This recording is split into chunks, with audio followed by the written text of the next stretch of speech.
Hey, what's up, Canada and beyond? Welcome back to episode 8 of Bankers, Bandits, Bullion, and Bucks with Bryce. It is Friday, April 26th. Thank you for tuning in from wherever you are across this wide planet that tunes into all kinds of the shenanigans that are going on in here in Canada, aka What's Up Canada. So, welcome back, Bryce. All kinds of things changing and critters swimming around the swamp. I know we're going to have a jam-packed discussion today about all kinds of things that are going sideways. If you guys are new out here, this is live. It's unscripted. It changes and evolves every week. And Bryce, if you don't know, is a financial advisor, a business advisor, self-employed. I'm not going to Business take advisor, not a financial advisor. business advisor.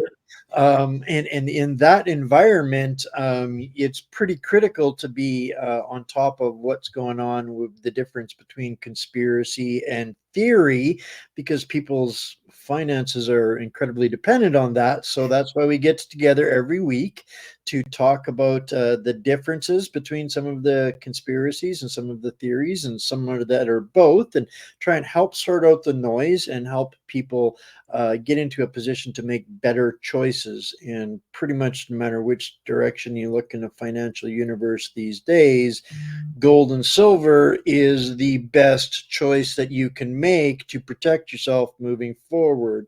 So we are both massive advocates of that, hence why we get together and do this, so we can kind of progress that dialogue of people being aware of what's going on, sorting the noise, and being able to make more appropriate financial decisions.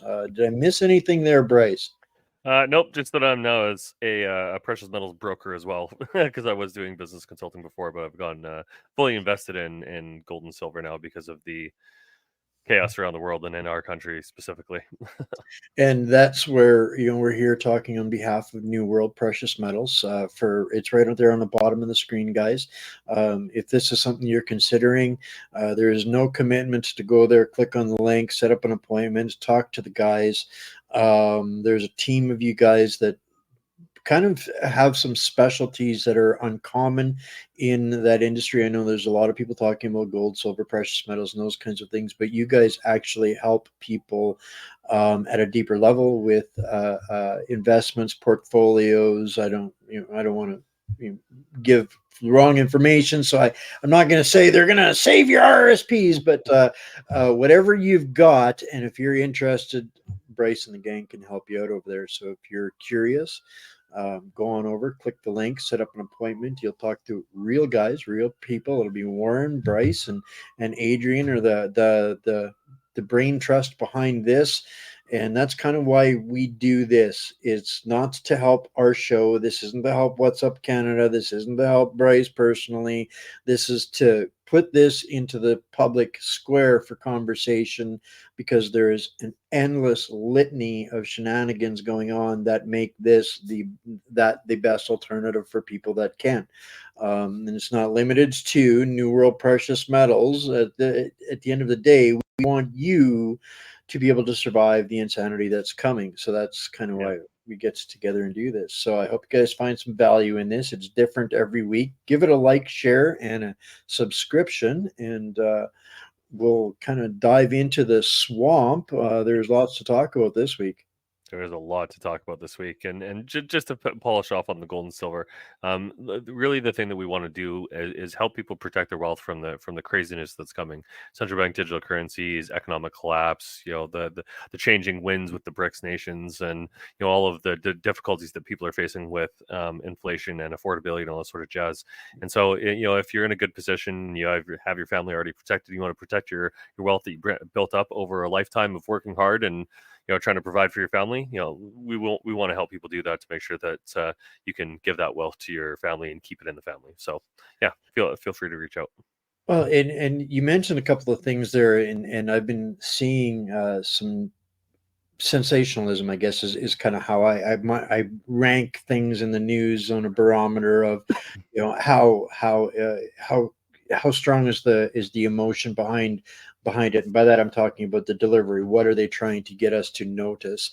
And I'm seeing a growing discussion around Swift and cryptocurrencies. And one of the things that I don't ever talk about, but I kind of know a little bit about, just enough to know that I should never talk about it, is I'm not a big buyer or believer in cryptocurrencies, but we're seeing a lot of discussion headed that way because, and this is where it does interest me, Swift is now in a position to service digital currencies, and we're seeing the central bankers buying up and trying to now legitimize digital currencies. And this kind of scares me heading into the slavery system that they're trying to implement. Is my radar going off for false reasons there on that, Bryce? I kind of share the concern. I used to be a big proponent of cryptocurrencies when it started, like 10 years ago now, like 2012, I think they started. So, I mean, I recognized Bitcoin as like a very important technology if it could be utilized right from the beginning. I didn't get into it myself. I didn't have the money at the time, to be honest. Kind of happy I didn't, because I'd be in a much different situation right now, and I wouldn't be where I am today. And I like where I am today. So there's always that, right? But ultimately, the hello. Good to see you guys. And so to get back to the question, so the my position now, and I disagree with this on Warren with Warren, is that I think cryptocurrency is a red herring. It's a distraction from what you actually need, because cryptocurrencies require an internet connection and somebody else to have the capacity to trade that cryptocurrency between. And so the idea of a currency is that you can use it as an intermediary between other types of resources. And if you don't have that system set up, well, you can't participate with it, right? And so I think that the banks facilitating cryptocurrencies, BlackRock getting into a Bitcoin ETF, and ultimately central bank digital currencies, I think is the plan. And this is the intermediary step for it to get everybody used to using cryptocurrencies and digital currency and stuff. And then they're like, hey, we've got an official one, and everybody should sign up, and blah blah blah. And eventually, it will be, you have to sign up and you have to have a digital ID, or you don't get to participate in society. And that's my true fear in this, is that it is essentially setting us up to, as training, to be like, hey, you've already used cryptocurrency and now you're using central bank digital currency, and that, I think, is my real fear. And that's 100% on point. You know, when you see the destination that they're heading, it's more and more anxious every step that you see them taking us in that direction. And for me, now that the central banks around the world are starting to make the investment, make the transition, anything that they have to do with, to me, is pure evil. So that should be the biggest red flag that anybody should need, is to do not adopt anything that the central banks are adopting. That's kind of my just personal rule of thumb, and they seem hell bent on that, and we're seeing it. I think some of the more of the beta projects to test that starting to happen here in Canada, and one of them really hit the news big time this week. I don't know. I think good time to bring up the mural board, or should I bring up the clip that I've got for that? Yeah, bring up the clip, and then I'll bring up the board after. All right. So most of y'all would have probably, or may have probably heard about this already, but I'm going to bring it up here anyways, and we'll take a quick run with Mr. Sunshine Baby and hear how he sees this big news coming up. Okay.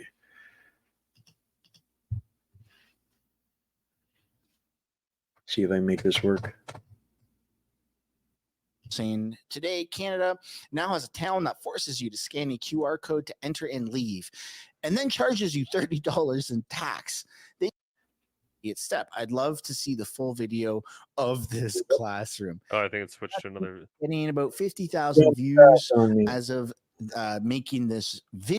Trudeau has 3 weeks left to call an emergency carbon tax meeting with provincial premiers as ordered by Parliament. Welcome to the big league. Very weird, but I like the way you guys say down below. Who you voting for? Who you voting for? True. Canada now has forces you to scan a QR code to enter and leave, and then charges you $30 in tax. They told you that 15-minute cities were just for convenience. You'll be allowed to leave, take off your tinfoil hat. This is crazy. It's the first time I'm hearing about this. Apparently, this is true. Ile de la Madeleine in the Gulf of the St. Lawrence has become the first municipality in Canada to officially require a QR code to leave and enter. What? Officials say that the requirement of a QR code to enter or leave will only be for tourists, while residents will be required to show their driver's license to leave and enter.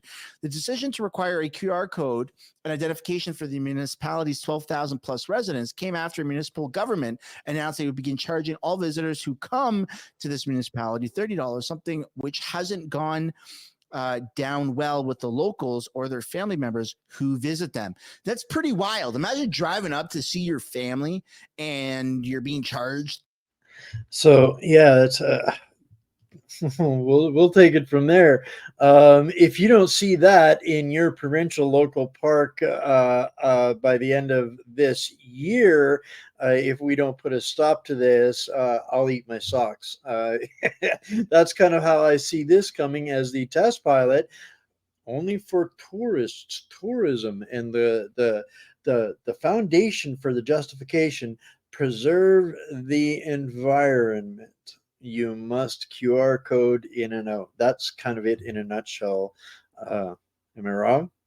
No, this is the ultimate goal of the digital ID and the bioconvergence and central bank digital currencies is, and I've said this before and I'll probably say it dozens of times more in the future, is that the ultimate goal of all of these systems that are being implemented is the ability to control what you can and cannot do. And more importantly than that, have the ability to change what you can do and not do with a point and a click of a button, whoever is in control of that system, right? So if you bring up my my screen here, so this digital ID that he's essentially showing in this, I got this off of the World Economic Forum website. Sorry, my cat's going to join us.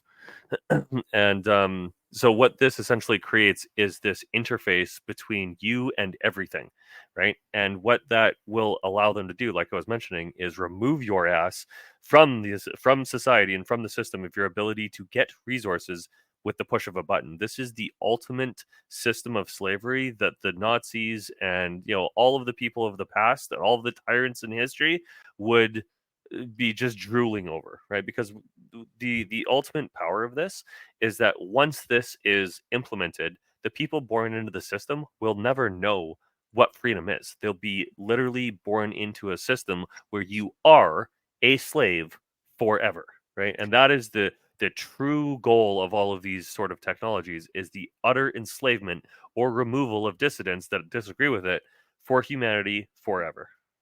When I first saw this story, and my head exploded and the pieces starting to come back, they came back in different questions. One was like, okay, are the park rangers now going to be switching to fancy gray and black uniforms with lightning rods on them? Because that's kind of what's up with this, and that kind of explains, the liberals are lazy. They don't want to have to do any of this themselves. So the 1.4 billion for AI to manage these things that Trudeau intends on spending with the new budget.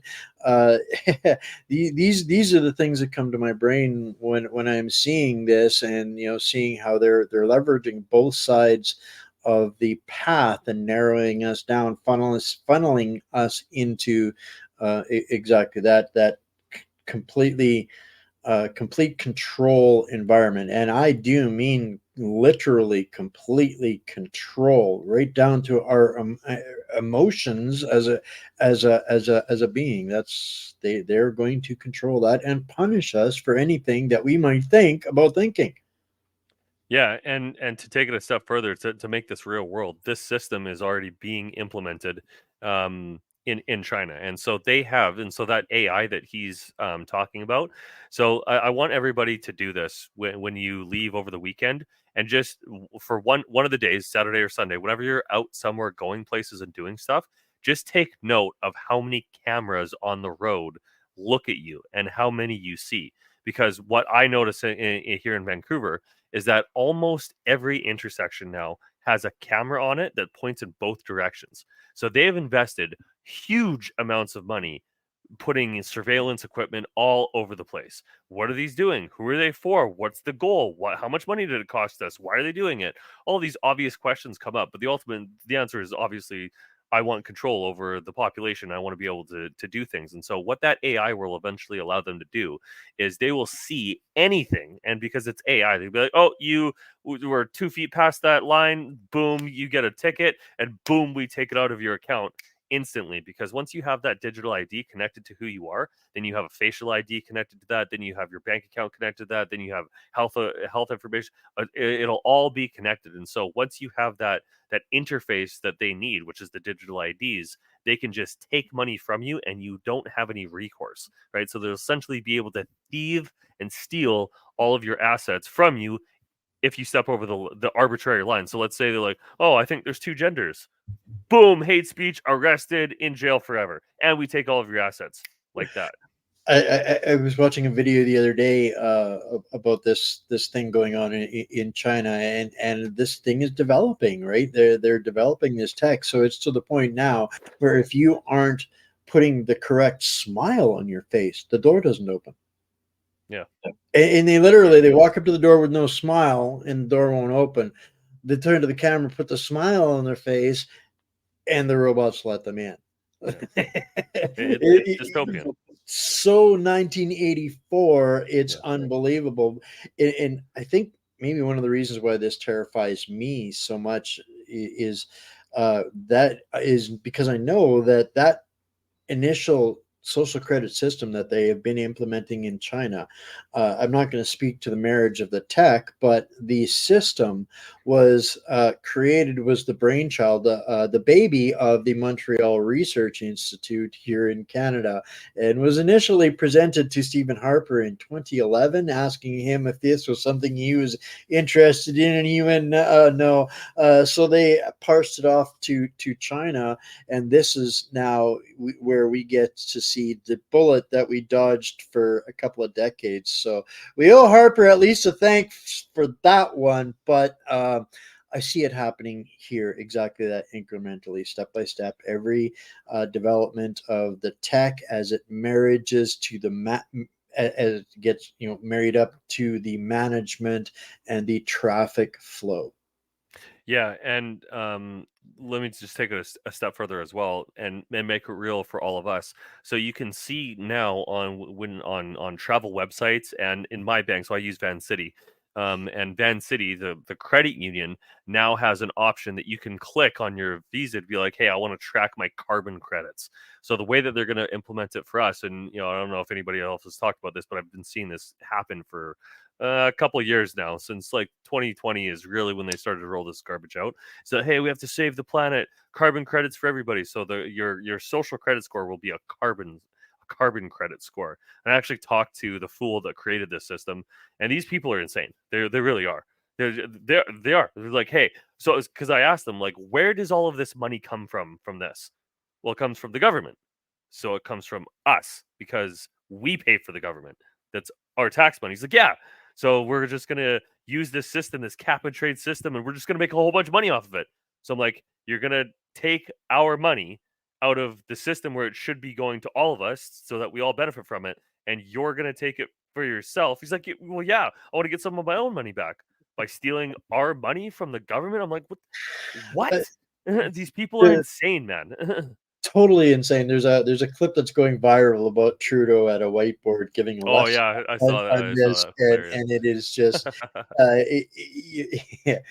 he is such a joke. Even his own delusion, trying to look so like the teacher role, and he totally makes such an ignorant ass of himself, and is so wrong, just so wrong. It's just such an on par for the management team we call Ottawa. I'm going to do something I've never really done before, but happy birthday, John. I'm glad you're super happy, because this is your kind of party if you're into dark humor and laughing and mocking at the insanity around us. So happy birthday to you, John. So yeah, that's it's just one gaffe after another this week. Yeah. I myself find myself even so befuddled most times. I don't even know where to start next or what's next, because it's just constantly overlapping me with each other, the levels of shenaniganry. You got something else pulled up there you wanted to touch on? Yeah, I wanted to give everybody a bit of a laugh on this. So I'm in Vancouver, right? This is Vancouver behind me here. And so somebody drove past, and I saw this on Mr. Sunshine Baby, but somebody drove past a cop car that was all decked out in trans colors. How that has any relevance to policing, why this is on government anything, these people are insane, right? But I just found it hilarious that people are just like, I've had enough of this, right? So this guy rolls over here, right? So this Vancouver RCMP officer, right? So this guy rolls up, and there's some guy in here dressed like a girl, and the guy asks, "So are you guys cops? You just identify as cops?" So I thought it was hilarious. And I, so I saw that clip too, and I couldn't help myself but cracking. yeah, and I think this is where we really got to take this. Now is we have to laugh at and deride these fools for being for doing this insanity event. Like this has gone beyond comedy. I mean, well, actually, it's come full circle to comedy. It started out as comedy. It just got really dark and insane. Now it's come back to comedy again because everybody's such an idiot on the left, right? And I say that from the perspective of, if you tell me that the things that are in your head are reality, you're insane. If I identify as a billionaire, does that make me a billionaire? No, because that's not reality, right? Anybody that goes down that path, I just have no time for it, man. Because we all live in a collective hard reality that is based on physics and reality, for lack of a better term, right now. And like anybody that plays outside of that hard reality, like I just can't stand. So that's what we have to do to these It's people. literally the Avatar universe. They live, Yeah. eat, sleep, breathe, value, and totally exist within that digital persona, that pseudo make it up, be whatever you want to be, video game mindsets, pseudo reality. It's such a living cross between the Matrix and Ready Player One. Yeah. It's mind bending. And if you haven't seen those movies, I dare you to watch them, because they're actually supposed to be entertainment, but they're freaking nightmare projections, because they are exactly where we're at. And for folks, if anybody's curious about what Bryce is doing there with the screen moving hither, yonder, and there, I'm going to share a link in the chat here to this thing called Miro, where if you go there, you can see all of the notes from all of the shows that Bryce has accumulated. So every week when we get together and do one of these shows, he's adding the resources, the stuff, the links, so you guys can go and dig and dive into it yourselves at your convenience. So Yeah. this and Yeah. I'll start helping soon too. Yeah. This is kind of a living history of all of the things that we're focusing on this show, right? So I'm trying to keep this fresh and relevant, in the sense that there's so much happening, and not everybody has all the time to dig into all this stuff. But I also want to give everybody the resource. Hey, this is what I saw. You can go look at it too. This is what I thought about it. You can think about whatever you want to think about as well. But I think the key here is that, like, I hate being lied to, right? I hate it when people lie to me, right? And I don't really care about people's opinion. I care about people's analysis, their conclusions, their actions that are relevant to that, and what's going to fix whatever the problem is that we're talking about. That's what I ultimately care about, right? And the best way to facilitate that sort of conversation is for me to show you what I'm seeing, and what I think about it and why. Right. So that's my analysis. Right. And so I want to share my analysis with you and say, hey, this is something that I think is really important, that has a bearing and a relevance to you. And this is why I'm putting it in here. Right. So I'm collecting stuff as I go throughout the week, putting it in here. So if you want to dive deeper into some of this stuff, you can. And yeah, like I said, I'm going to start sending you stuff to add to this board, but this is a way for people to use this as a force multiplier. You don't have to necessarily remember everything that we talked about and try and recite it to people. Bookmark that site, and you guys can go and dig it up every week or whenever you need. I see this comment here. I want to pull this up. It's completely off topic on what we're talking about here, but I was going to say this that too. I'd heard about this story. They want to be the cake and to eat the cake too. They want to be male and female, and they want you to pay for it because that should be your priority to make sure that what he wants he gets, regardless of every community in the country having a brand new Trudeau Tentville, and lining up at food banks and all of those things. That should be your responsibility. So that's kind of how I really feel about that. Jessica, I hope you kind of feel the same way. It's just more of this lunacy than they want us to pay for, live, admire, and acknowledge their insanity when we should be. This kind of just snapped to me. If anybody wants the poster example of how far normalizing this insanity is going, and when it's crossed the line, look up a Piers Morgan clip where he interviews a liberal named Crackhead. Oh yeah, I just saw that the other night, and it is hilarious, bro. These people are insane. There's literally no other word that I can think of that describes these people better, because they're like the tenuous grasp on reality that they had previously has been completely severed. They're out in space. It might as well be saying the Earth is flat, which it's not.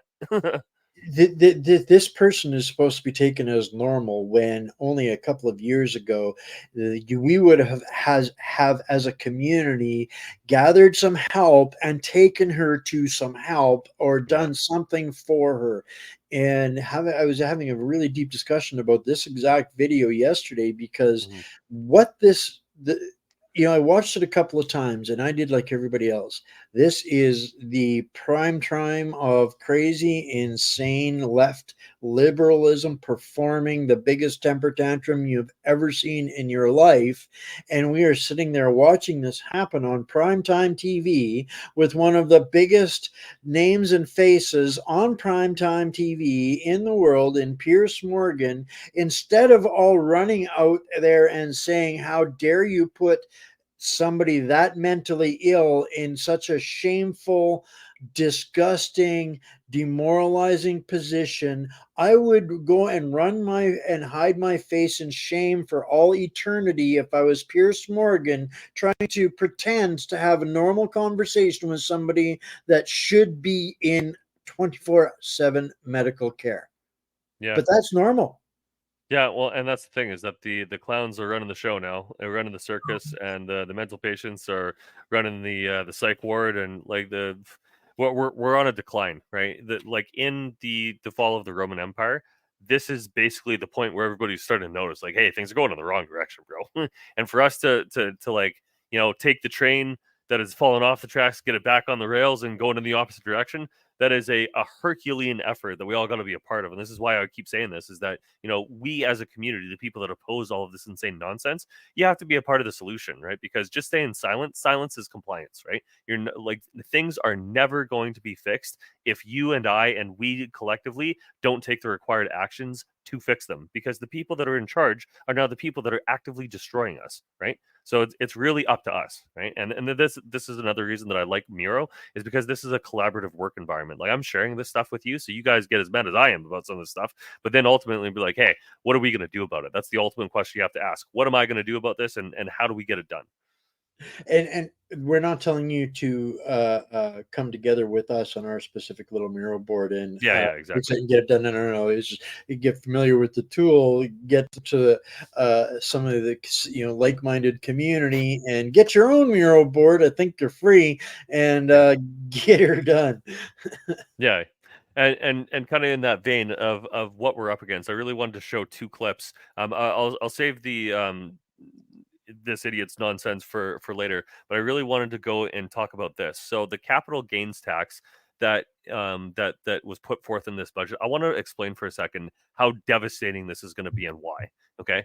So first of all, but putting aside for a minute that the government has the audacity to think that it should take more than half of everything that you earn in any capacity whatsoever, let's just put that absurdity aside for a second and say, okay, if you're going to say this, what are the consequences of this? Now, the government is lying through its teeth, first of all, about what the implications of this are, right? And so I've talked to a bunch of different people, right, about this that are in the business community that have assets that this is going to affect. And here's a couple of the main criticisms and reasoning that this is such an absurd nonsense thing. And even one of the NDP guys, Tom Mulcair, that I think was in this clip, he even said that we tried this years ago, or maybe it wasn't Mulcair or some other guy, but we said we did this years ago, it didn't work because everybody just didn't spend any money or they moved their assets abroad, right? Now, because you can move your assets abroad, why would I keep my money in Canada? Why would I do these transactions? And right now, because this takes effect in a couple months, now there's going to be a mad dash to make transactions now. So to sell things, which is going to put downward pressure on assets so that everybody sells now so they don't get dinged by the government. Okay. And so what this ultimately does, and this is already happening, is investment from around the world is pulling out because they're not going to make any money. Why would I go and invest in a place that is going to take the vast majority, 2/3 of the effort that I'm putting in? I take all of the risk. I take all of the brain damage. I do all of the effort, and you take 2/3 of it. You got to be freaking insane. And only a moronic communist would suggest something this stupid. And it's literally going up to 2/3. Is it not 66%? 66.7%. And they're lowering the threshold on the on the what qualifies for that level of taxes too, if I'm not mistaken. Yeah, it's something to that effect. And Christia Freeland is just such a smarmy fool. But she goes up there and she's like, "Oh, it's not going to affect this. It's not going to affect that." But you got to understand too is that inflation is pushing up the levels of the amount of money that people make, right? So if I get paid more money, I'm in a higher tax bracket. But if inflation is killing my my buying power, I'm buying less, not more stuff with the more money that I'm making now, and that puts me in a higher tax bracket. Right. And all of these things together have made Canada not only a laughingstock, but also a detrimental investment environment. If you don't have people investing in a country to build stuff and do stuff and go places and spend and do whatever, that's called the velocity of money, the economy crashes. Like that is literally what he is pushing us into, as if we weren't in one already. He's pushing us further into a recessionary environment that people are going to sell assets, get their stuff out, and hold on to their money because it's not a beneficial environment to invest. Like the level of insanity that this is, like, I can't even overstate. Because and this is another reason why the gold and silver is a good way to avoid all of this sort of stuff, because there's tax. I don't want to say tax exemptions or avoidance, but there's tax efficiencies that you can do with it. This is literally a suicide pill for economic business development and sustainability. It is literally a bullet in the back of the head suicide. Yeah, and this is why I get so amped about this stuff, is that we don't have to be doing this. This comes down to two things, which is ideology and the incompetence of our government. There's nothing else that does this, because this is an intentional. Because we've tried that, like, this has been done in other places, but it's not like we have this amazing new idea. We're just going to change the world with this new thing that we're putting in. This has been done before, and it hasn't worked before. It's been done in Canada before. I mean, it didn't work for Mao, didn't work for Pol Pot. It's just beyond incompetence. That's the thing that gets me, is people still want to give anybody there the benefit of the doubt that it's just bad because they're just not very good at it. You can't be this bad without being really good at being bad. Yeah. Yeah, exactly. And so to move this conversation along a little bit and to flesh out this idea a little bit more, I want to show you how absolutely absurd and corrupt our state-run media is. Okay, I don't listen to these idiots for this reason, because how transparently stupid they are. Right. So the guy on the right. So I'm just going to preface this a little bit. So the guy on the right is from this Council of Canadian Innovators. These guys are all high growth tech companies that are basically an association to help push Canadian business worldwide. Okay. So NGO. I think they're membership run. They're not an NGO. Well, I don't know if they technically qualify as an NGO, but they're membership run. So it's the businesses themselves. I actually got a full list of them, and so they're actual businesses, right? So these are actual CEOs and people of these businesses that are members of this organization. Yeah, more. But these guys are actually pushing back against this. So fair play to CBC or whatever. CBC. They had somebody on to push back on this. But this woman on the left here, they're from Canadians for Tax Fairness, and I want you to listen how absolutely absurd her argument is.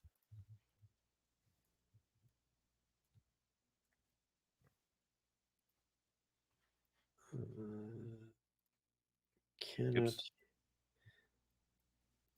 turn your volume.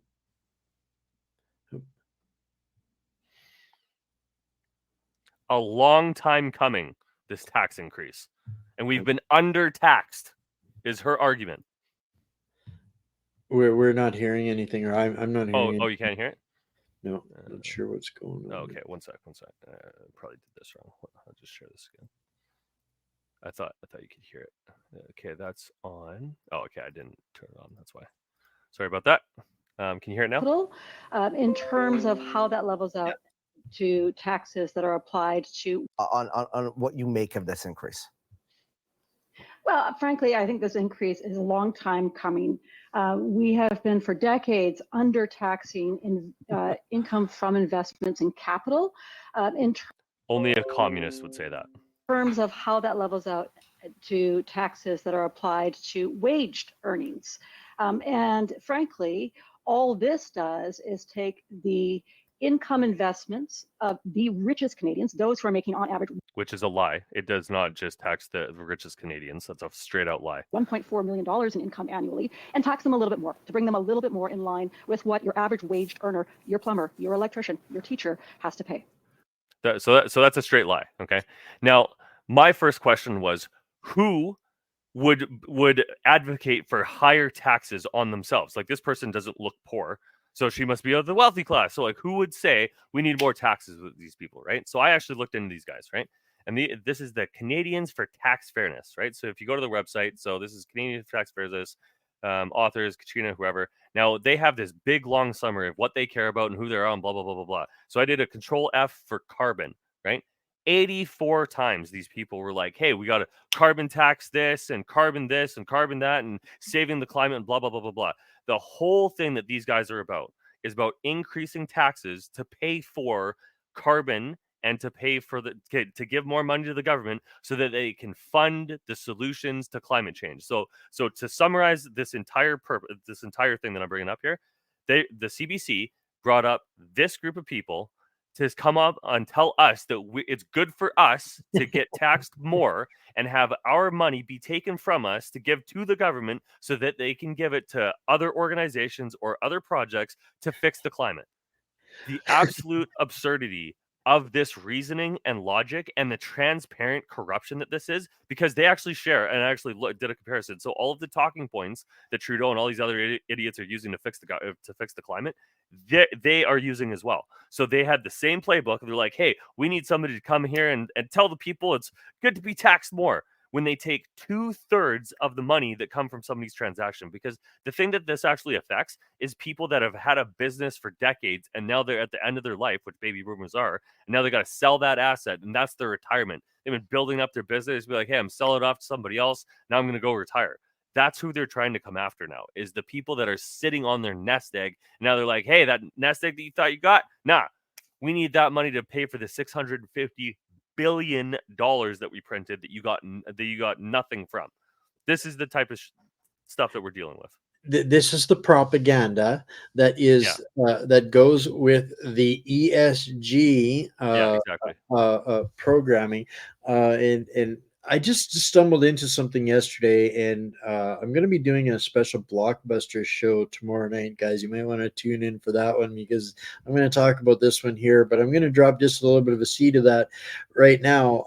It's just come out. drum roll, that the entire foundation of the data set to justify the DEI, or pardon me, ESG DEI incorporation into international commerce and finance, the source of the information comes from a company called McKinsey, which is the consulting arm of the oligarchy. with the consulting arm of the group that looked after the we and the Arrive scam and 2/3 of all government contracts, and it all boils down to insider trading. And The corruption, because it's transparent corruption. they're the bankers. They're doing the books behind the banks, telling their cronies what to do, what to buy, what to invest, because this is the policy that they're implementing, and these are the companies and the groups and organizations like this one that are doing the legitimization of what they're implementing. Yeah. Exactly, and in that vein, so in the same vein, so we just talked about McKinsey and Company, and just to speak about them for a second, so they also consulted for the Chinese Communist Party in China. They like got right in with the highest echelon of the Chinese Communist Party. You cannot do that at all unless you have some level of trust and collaboration already established, right? So you have this massive, I mean massive, multinational consulting corporation that comes into governments and Fortune 500s and the Chinese Communist Party and all sorts of authoritarians all over the world, and says, "Hey, let's work together. You pay us a bunch of your country's money, and I'll give you some answers that you need." And they literally come in and say, "What do you need? We'll figure out something for it." Boom, there you go. Right. So that's the type of stuff that they do. Right. The transparent corruption that company engages in is atrocious, and that's a rabbit hole that I suggest somebody goes down. But it's kind of a waste of time. All you need to know is they're assholes. Is basically what it boils down to. And so why I'm bringing this up now is that, because we're talking about transparent corruption. GC Strategies and Arrive Scam are the best example and the most transparent example in recent memory of the government participating in and facilitating corruption with a third party, right? GC Strategies got in government contracts from nothing in 2015. They're like, boom, here's $250 million of contracts over the next 10 years. They're like, hey, what do you guys do? Nothing, but we'll figure out other people that can do stuff for you. And we'll just take 20%. Like, it's an absolute absurdity. Okay. Two guys in the basement collecting $250 million. Exactly. And now, and this was kind of one of the things that triggered me, McKinsey had a spokesperson pulled into that investigation and threw Mr. GC Strategies under the bus. Who could have predicted that? Yeah. I want all of these corporations and all of these corporate lobbyists, all of these idiots need to be purged from the government. And this is why I'm bringing this up. So this, I can't remember this chick's name, Susie something or other. I can't remember her name. She's one of the conservative MPs that was looking into this. But what the investigation into GC Strategies, because his house got raided. I've been watching intently the whole GC Strategies debacle happen in real time as much as I can. And one of the things that happened is they got his door kicked in. And one of the things that came out of that is that there was a contract that was directly related to Chrystia Freeland's office. So it was one of her handlers or whatever. But this is like essentially a smoking gun that the government not only knew that this was a waste of money, but they probably, and I can't say definitively yet, but almost guaranteed that they were benefiting from and profiting from that money going to GC Strategies. So on the one hand, you've got the government that says, hey, we need to do a thing. Okay, find somebody to do it. Okay, we got these guys over here. And they go and say, hey, I've got people to do this. Give me a contract for it. And they go back to the people that told them to go do something and say, hey, you give me X amount of money, I'll go do the thing. And that organization, GC Strategies, gives a kickback to somebody in the government, right? Now, this happens throughout all governments everywhere. People want to profit from it. There's another example with the Green Slush Fund with the idiot that was running the show. Her company's got a whole bunch of stuff that she directly benefited from. Didn't even think that was a conflict of interest. Like, these people they're insane, right? They're lying to our face, and they're engaged in corruption, right? And one of the things that I talk a lot about now, because I'm pissed about this, is who is supposed to investigate this? who is supposed to be responsible for making sure this doesn't happen? And if something does happen, who is going to take care of it? What are the punishments going to be? Where's our money gone? Do we get it back? Like, none of these questions are being answered, right? So like, I really get annoyed by the conservatives when you have infinite amount of ammo to be like, you guys are doing this, you guys are doing that. And what do they talk about? Axe the tax. I agree, but bro, let's talk about the real things happening, please, man. 100% agree. 100% agree. I've got a couple of those triggers as well about the waste of the time and chasing red herrings. And the entire government is all about chasing red herrings while we're bleeding out. Yeah, and unfortunately, so is most of the population.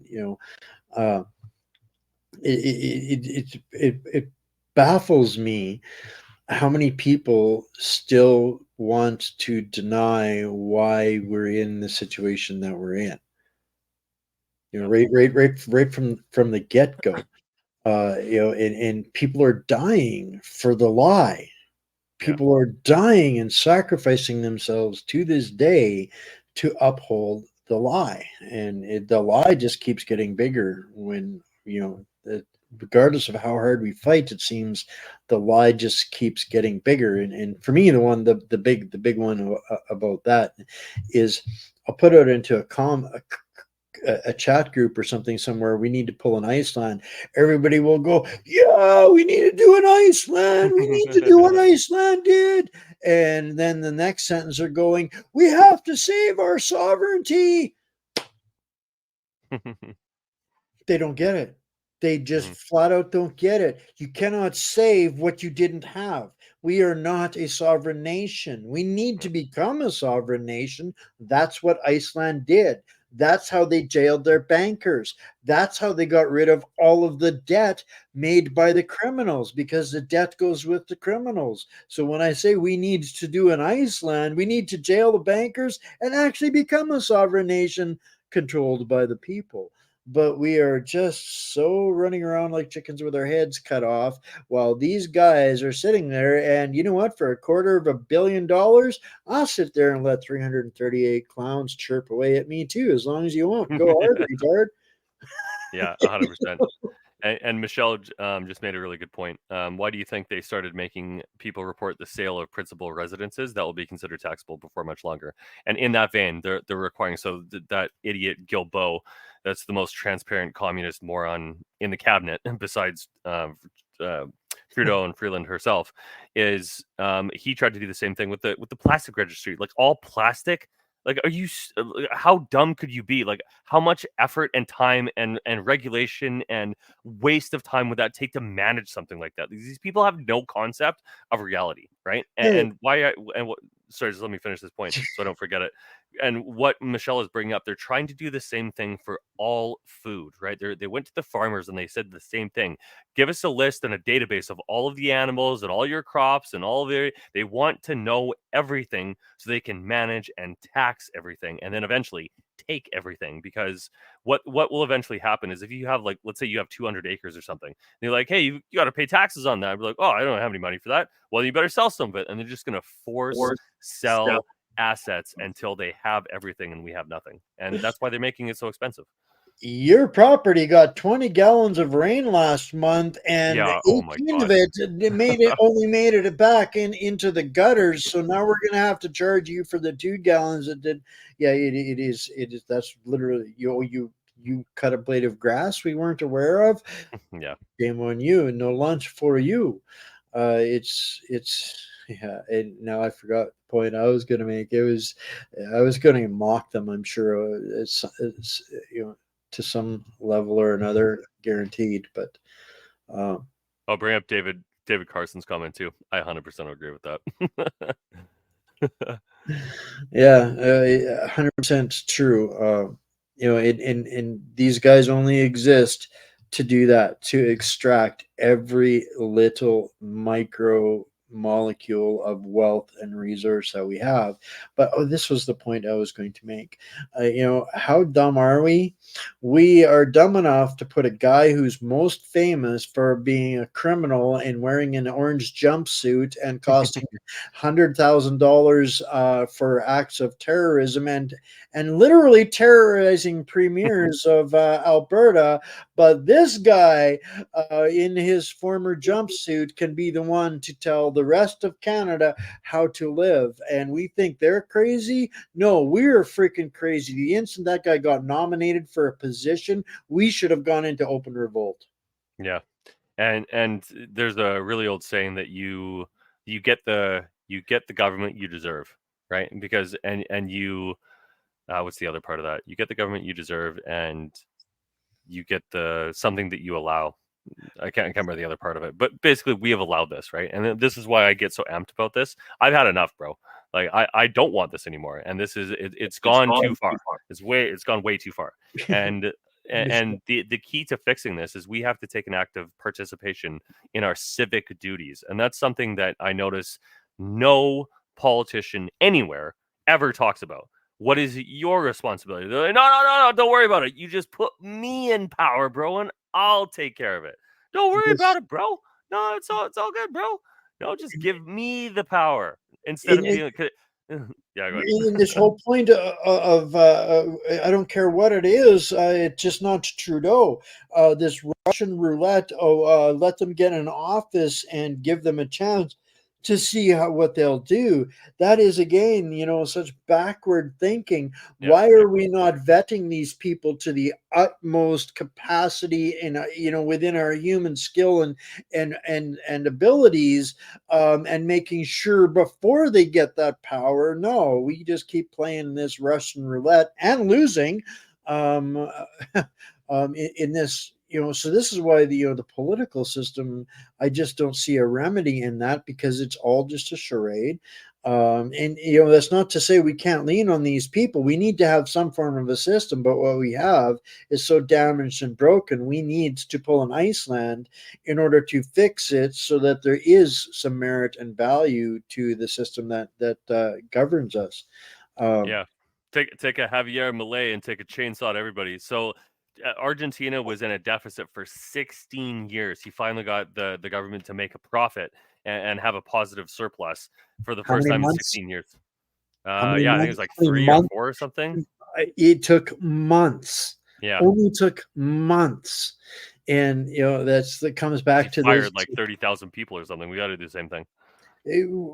Alberta, the province of Alberta, the single largest employer is the government. How many other provinces are exactly the same?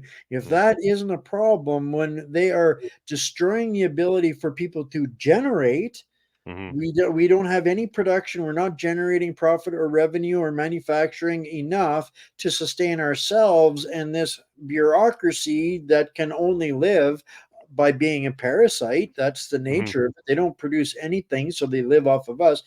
We have more parasites than we have people now.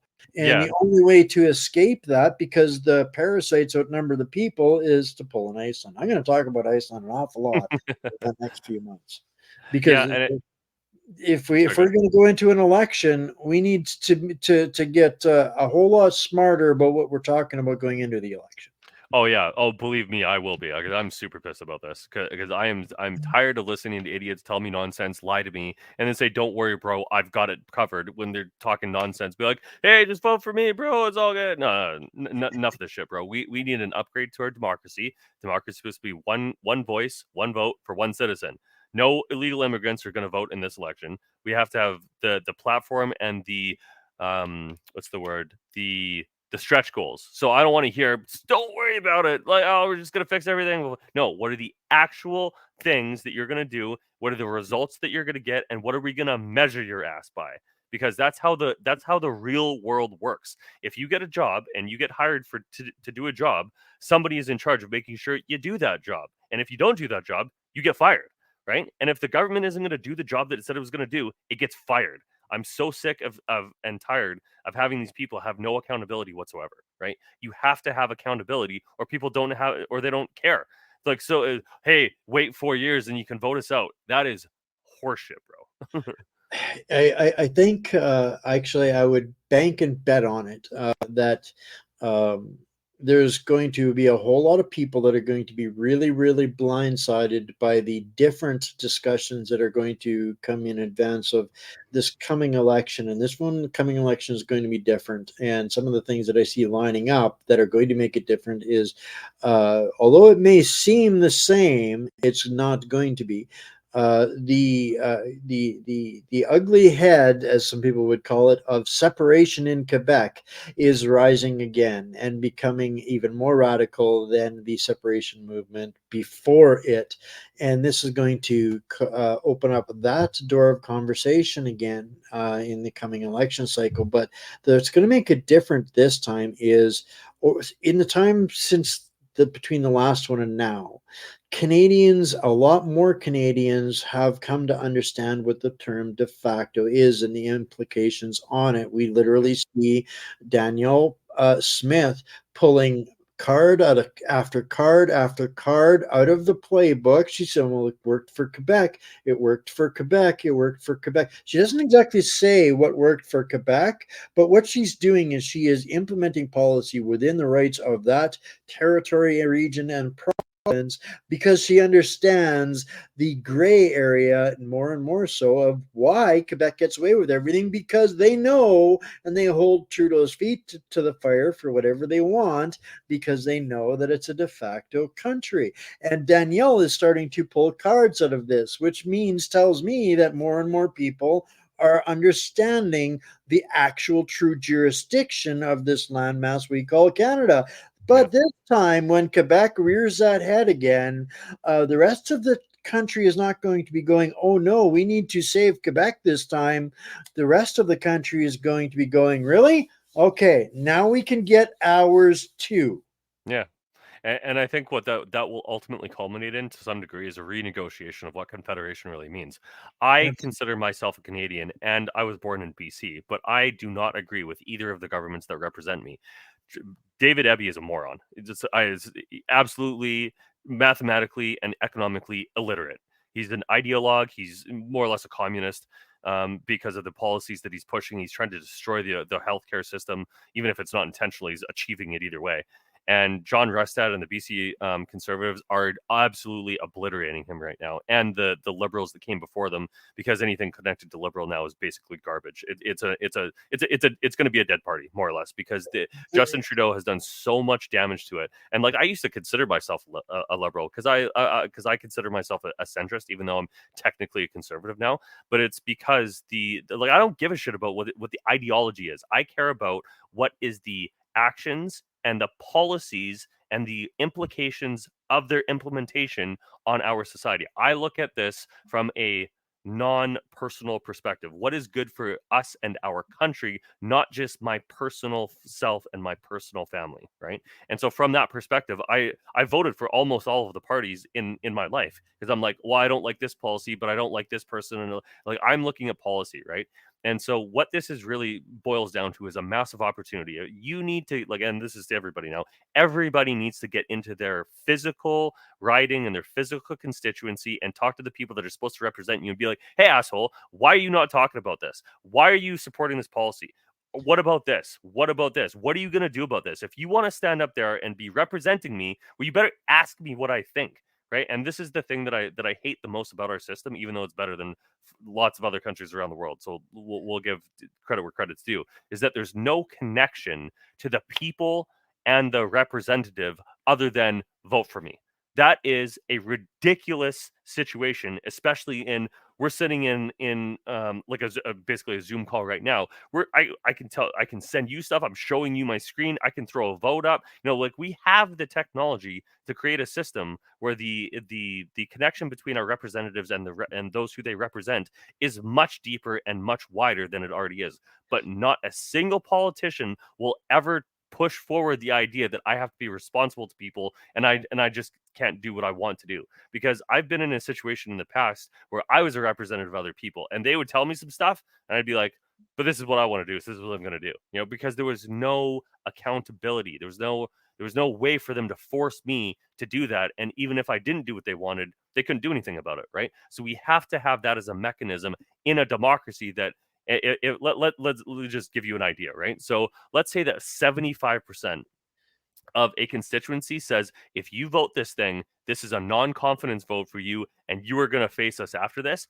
I guarantee you, if that was part of our system, every single one of those representatives would be in their community being like, no, we got to do this. You got to sell me on your idea. If you're going to make that choice and you say, hey, we got to do this, you better be selling me on that idea, not just doing it because somebody paid you to, or because you have this insane ideology that says, no, let's just screw Canada over because I get money out of it, or some other nonsense. That's literally what they're doing in Nova Scotia. They're fielding an entire field of independent candidates that are all signing personal contract agreements that if you don't agree to what you're stepping up to represent, then we will hold you personally accountable.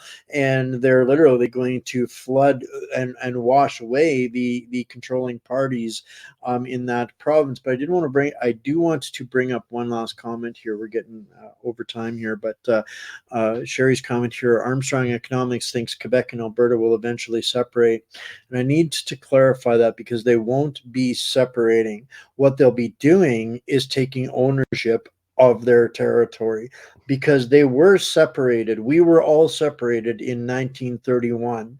The difference is we have all just been towed along in the direction that the rest of everything was going for the last 80 years. And this is the difference between Quebec and some of the other provinces. As Quebec has, they're not just floating along.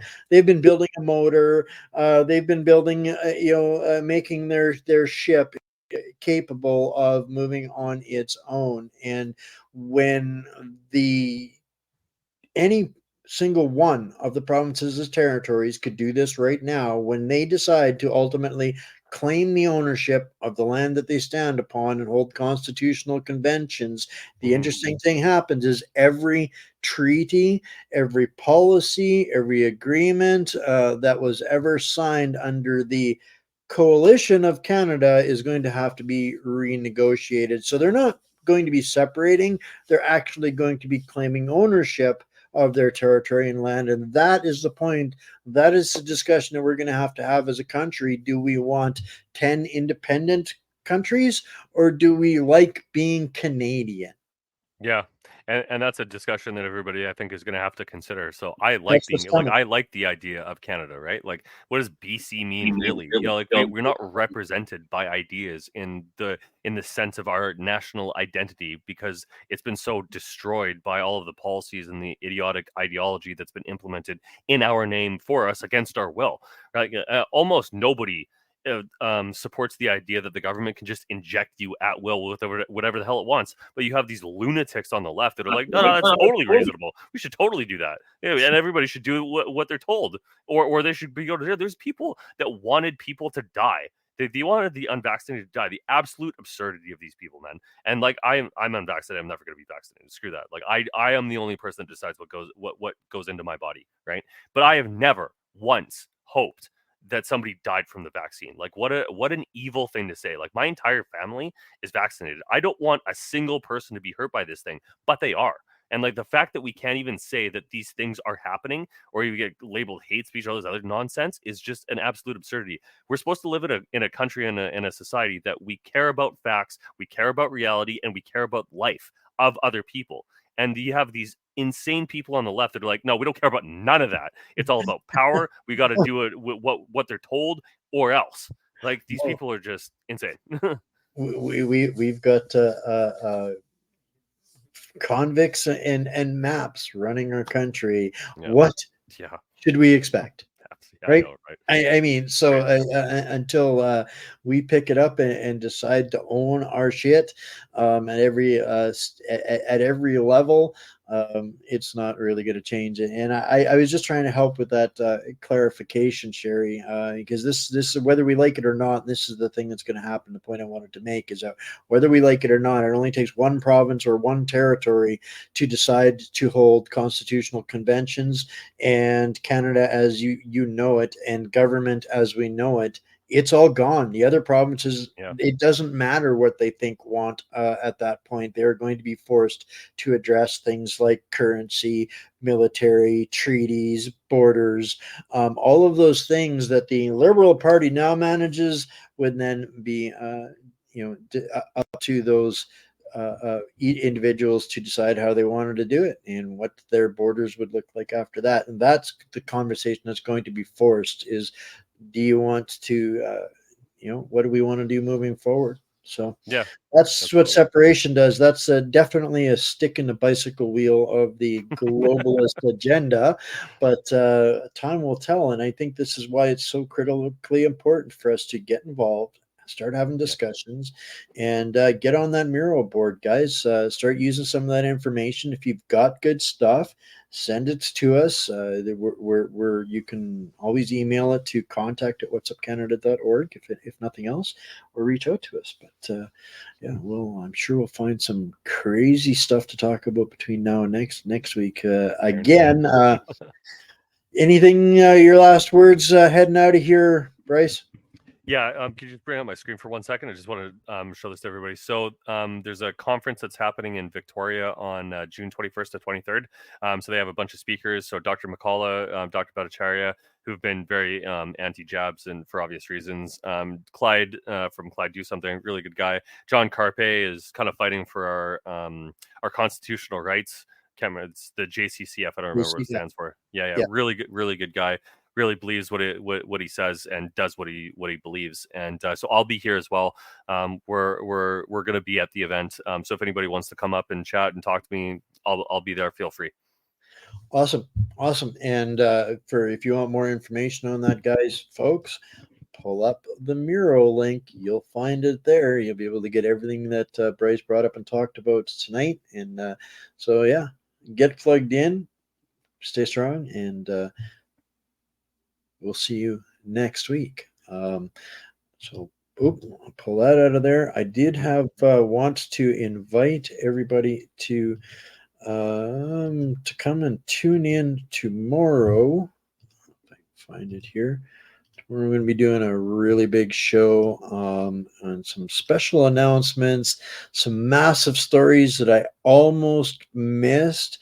So I don't usually do Saturday show, guys, but this is one to tune in for. So I just wanted to plug that real quickly at the end of the night here. So stay strong, and we will see you all next week. And I'm going to get to play your awesome new commercial on the road here again, Bryce. So awesome. Find us. We'll chat soon.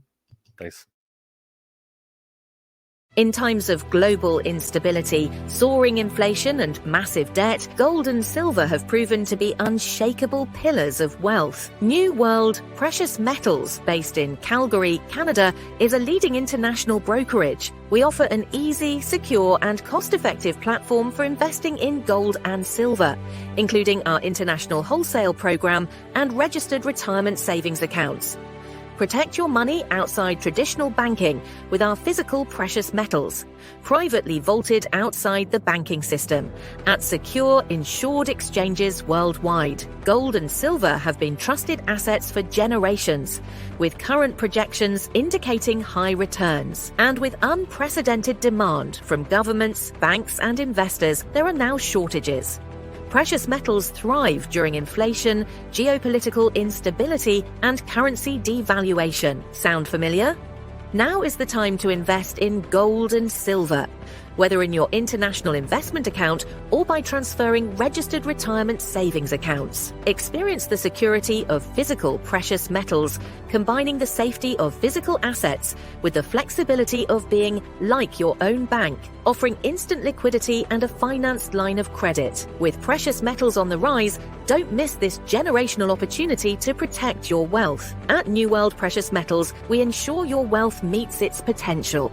Contact us today and our personal brokers will guide you every step of the way.